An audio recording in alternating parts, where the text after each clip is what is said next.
Hello friends, CSS के 7th class में मैं आपको वेलकम करता हूं। और इस क्लास में हम सेलेक्टर्स के बारे में पढ़ेंगे कि सीएसएस में सेलेक्टर्स क्या हैं। ये हैं सी सेलेक्टर्स। फ्रेंड्स, सीएसएस में सेलेक्टर जो हैं वो 3 किस्म के होते हैं। तो इसमें क्या क्या है, एक तो हो सकता है कि हम एक पूरे टैग को ही सिलेक्ट कर लेते हैं। कैसे हम सिलेक्ट करते हैं, जैसा कि हम अभी तक करते भी हैं। जैसे मैं ले रहा था, एक पूरा पी टैग ले रहा था, तो या मैं पूरा एक H1 का टैग ले रहा था। इसी तरह आप जो मर्जी ले सकते हैं। अगर आप एक डिव टैग ले रहे हैं तो आप उसी डिव टैग को भी एज सेलेक्टर यूज़ कर सकते हैं। और जो दूसरा होता है वो हम एक क्लास को एज सेलेक्टर ले लेते हैं। हम एक क्लासेस बनाते हैं, टैग के अंदर कुछ क्लासेस डिफाइन करते हैं, फिर हम उनको उसी तरह वहाँ पे क्लासेस को लेके फिर हम एक स्टाइलिंग करते हैं उसी टैग के अंदर। तो एक है सेलेक्टर आईडी, हम आईडीज बना लेते हैं टैग्स की, और उस आईडी को लेते हुए हम स्पेसिफिक टैग की स्टाइलिंग कर सकते हैं। इसी तरह टैग की जो सिलेक्टर, ये तो मैंने ऑलरेडी आपको पढ़ा दी हैं। अब हम बात करेंगे क्लास और आईडी की। तो मैं सबसे पहले वो फाइल्स ओपन करता हूँ जो मेरे पास मौजूद है, जिस पर हम वर्क कर रहे हैं, और मैं इसको भी ओपन कर लेता हूँ अपने ड्रीम वीवर में। तो मैं यहाँ पे बताऊँ, जैसा कि यहाँ पे देखें आप, ये पी टैग था। तो हमने क्या किया था, इसी पी टैग को लेते हुए यहाँ पे देखें, यहाँ पे मैंने उसका कलर चेंज किया था, line height, text decoration, text transform. यहाँ पे मैंने जो कुछ स्टाइलिंग्स की थी, ये मैंने क्या किया था कि सिंपली एक पी टैग उठा लिया था। ये जैसे कि यहाँ पे एक पी टैग था, यहाँ पे ये पी टैग था, और वहीं पे मैंने लिख लिया था। तो क्या ये तो एक सिलेक्टर था, ये जो टैग था ये एज सिलेक्टर यूज हो रहा था। मतलब कि हम इसको टैग को एज सिलेक्टर यूज कर रहे थे। और यहाँ पे देखें, ये एक डिव टैग है, और यहाँ पे हम इसको पूरे सिलेक्टर के तौर पे यूज कर रहे हैं। अब मैं बताता हूँ आपको कि हम क्लासेस और आईडीज को कैसे एज सेलेक्टर यूज कर सकते हैं।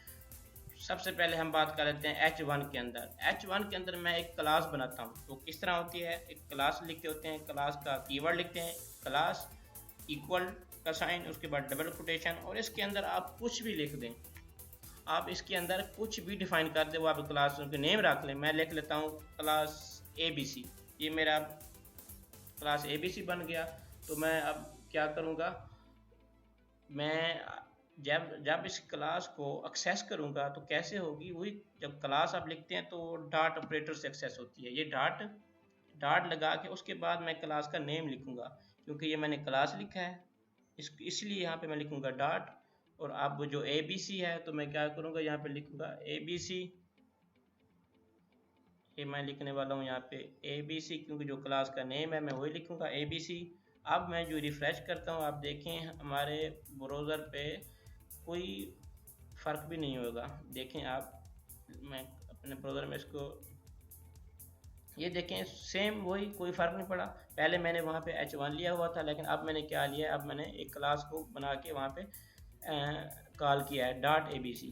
डॉट क्लास बना रहे हैं तो वो डॉट ऑपरेटर आएगा, और उसके बाद क्लास का नेम। अगर आप आईडी बना रहे हैं तो फिर क्या, मैं पी को ले लेता हूँ।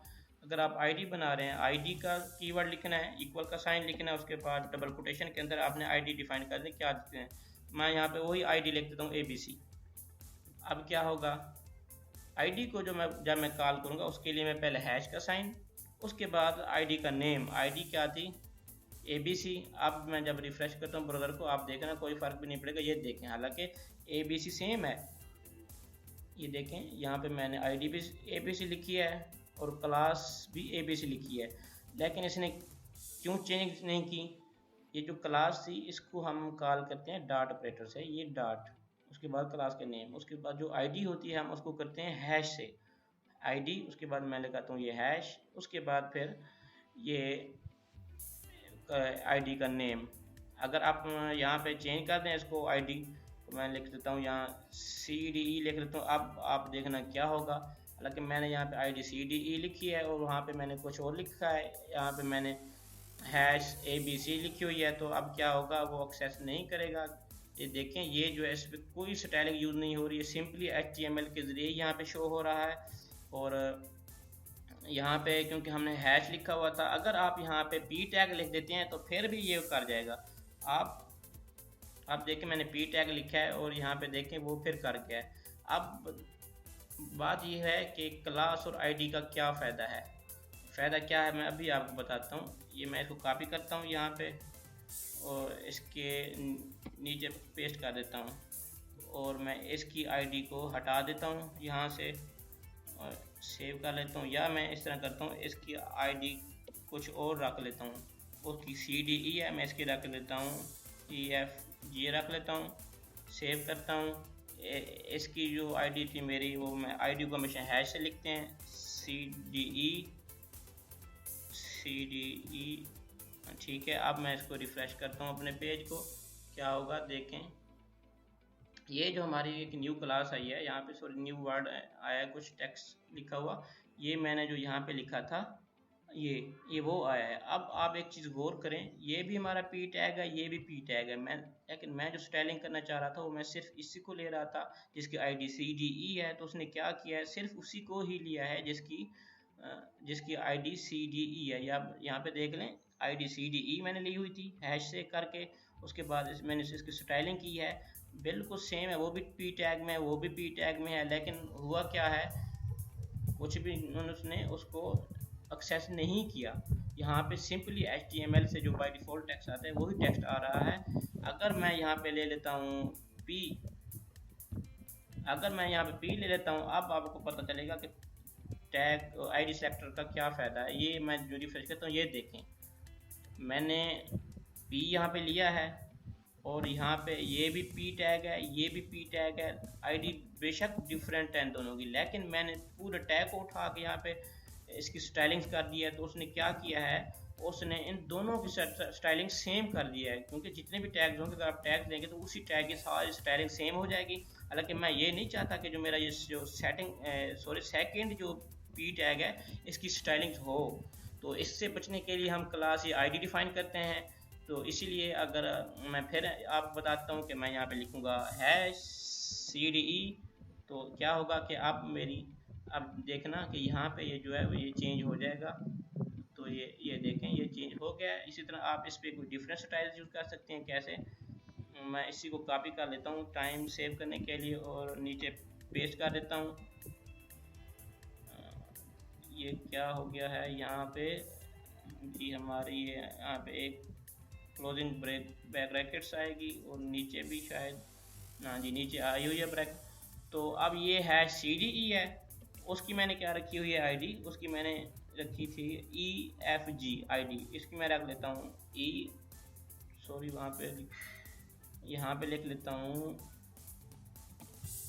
EFG। अब ये मैंने EFG रख दिया। अब मैं इसका कलर कर देता हूँ रेड और